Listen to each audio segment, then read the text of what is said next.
महाभारत के युद्ध में कौन और कैसे बनाता था लाखों सैनिकों का भोजन? महाभारत के युद्ध में कौरवों की ओर से 11 अक्षुणी सेना और पांडवों की ओर से 7 अक्षुणी सेनाओं ने भाग लिया था। यानी इस युद्ध में सभी महारथियों और सेनाओं को मिलाकर करीब 50 लाख से अधिक लोगों ने भाग लिया था।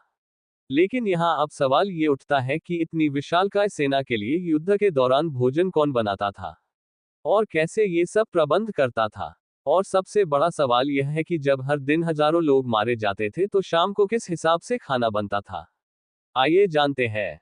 महाभारत का युद्ध प्रथम विश्व युद्ध। महाभारत को हम सही मायने में विश्व का प्रथम विश्व युद्ध भी कह सकते हैं, क्योंकि उस समय शायद ही ऐसा कोई राज्य था जिसने इस युद्ध में भाग लिया हो। उस काल में आर्यावर्त के समस्त राजा या कौरव अथवा पांडव के पक्ष में खड़े दिख रहे थे। हम सभी जानते हैं कि श्री बलराम और रुक्मी ये दो ही व्यक्ति ऐसे थे जिन्होंने इस युद्ध में भाग नहीं लिया था, किंतु एक और राज्य ऐसा था जो युद्ध क्षेत्र में होते होते ही युद्ध से विरक्त था, और वो राज्य था दक्षिण का ओडीपी राज्य। राजा ने कृष्ण से किया था निवेदन। महाभारत वॉ में वर्णित कथा के अनुसार जब इस राज्य के राजा अपनी सेना के साथ कुरुक्षेत्र पहुंचे तो कौरव और पांडव दोनों ने उन्हें अपने अपने पक्ष में लेने प्रयत्न करने लगे। लेकिन ओडीपी के राजा बहुत दूरदर्शी थे। उन्होंने श्रीकृष्ण से पूछा, हे माधव, दोनों ओर से जिसे देखो युद्ध के लिए आतुर दिखता है, किंतु क्या किसी ने सोचा है कि दोनों ओर से उपस्थित इतनी विशाल सेना के भोजन का प्रबंध कैसे होगा?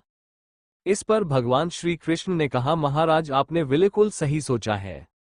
आपकी इस बात से मुझे प्रतीत होता है कि आपके पास इसकी कोई योजना है। अगर ऐसा है तो कृपया बताएं। उसके बाद ओडीपी नरेश ने कहा कि सत्य तो यह है कि भाइयों के बीच हो रहे इस युद्ध को मैं उचित नहीं मानता।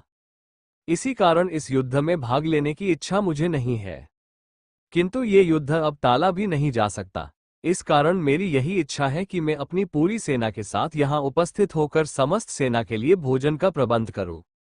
राजा की बात सुनकर भगवान श्री कृष्ण ने कहा, आपका विचार उत्तम है। इस युद्ध में लगभग 50 लाख योद्धा भाग लेंगे, और अगर आप जैसा कुशल राजा उनके भोजन का प्रबंध देखेगा तो हम सभी उस ओर से बेफिक्र रहेंगे। वैसे भी मुझे पता है कि सागर जैसे विशाल सेना के लिए भोजन प्रबंध करना आपके और भीमसेन के अतिरिक्त और किसी में भी संभव नहीं है। किंतु भीमसेन इस युद्ध से विरक्त नहीं हो सकते, इसलिए मेरी आपसे प्रार्थना है कि आप अपनी सेना सहित दोनों ओर की सेनाओं के भोजन का भार संभालिए।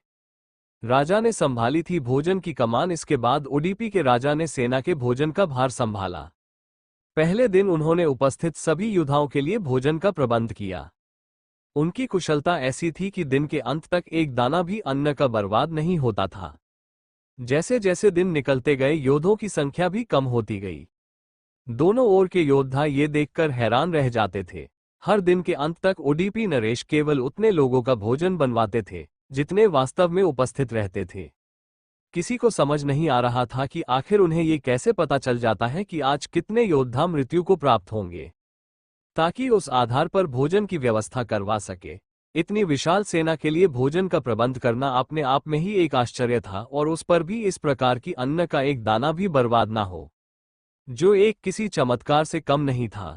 आखिरकार जब 18वें दिन युद्ध समाप्त हुआ और पांडवों की जीत हुई, अपने राज्य अभिषेक के दिन आखिरकार युधिष्ठिर ने ओडीपी राजा से पूछ ही लिया कि समस्त देशों के राजा हमारी प्रशंसा कर रहे हैं कि किस प्रकार हमने कम सेना होते हुए भी हमने उस सेना को परास्त कर दिया जिसका नेतृत्व पितामह भीष्म, गुरु द्रोण और हमारे भ्राता जैसे महारथी कर रहे थे।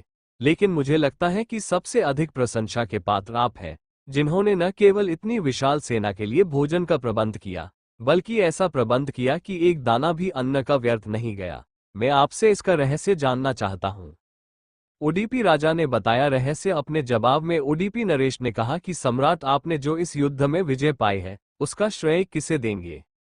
इस पर सम्राट ने कहा, श्री कृष्ण के अतिरिक्त इसका श्रेय और किसी को दिया ही नहीं जा सकता है। अगर वो नहीं होते तो कौरव सेना को हराना असंभव था। तब ओडीपी राजा ने कहा कि महाराज, आप जिसे मेरा चमत्कार कह रहे हैं वो भी श्री कृष्ण का ही प्रताप है। ऐसा सुनकर वहां उपस्थित सभी लोग हैरान हो गए। तब ओडीपी राजा ने इस रहस्य से पर्दा उठाया और बताया कि श्री कृष्ण प्रतिदिन रात्रि को मूंगफली खाते थे। मैं प्रतिदिन उनके शिविर में गिनकर मूंगफली रखता था और उनके खाने के बाद गिनकर देखता था कि उन्होंने कितनी मूंगफली खाई है। वे जितनी मूंगफली खाते थे उसके ठीक 1000 गुना सैनिक अगले युद्ध में मारे जाते थे।